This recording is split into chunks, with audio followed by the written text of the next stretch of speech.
démocratique du Congo.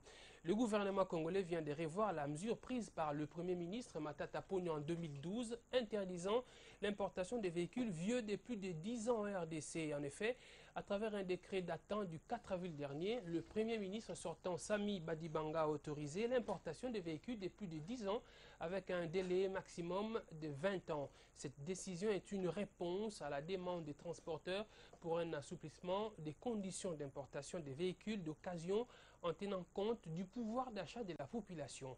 Rappelons que la décision de Matata Ponyo était à la base de la baisse des activités dans les installations portuaires dont le port de Boma au Congo central, selon plusieurs élus né-Congo. Il est l'un de ceux qui ont milité pour la levée ou la révision de la décision de l'ancien Premier ministre Matata Ponyo. Le député national Adrien Poba, élu de Boma, salue la décision de Sami Badibanga, mais il plaide aussi pour la révision de la taxe douanière en RDC car elle est la plus chère au monde selon lui. Il est au micro de Richard Chakokanengele et Elvis Naya.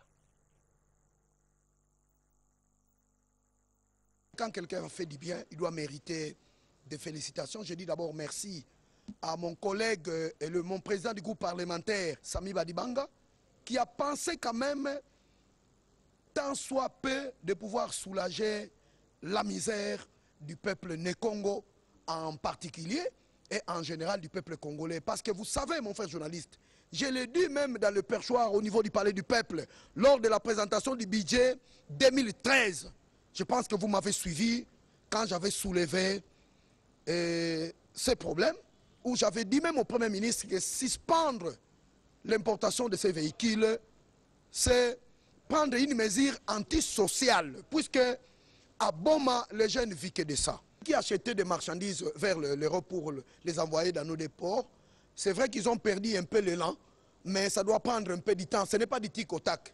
Ça doit encore prendre un petit temps, mais je sais que les activités vont être relancées, mais c'est comme je l'ai dit ici.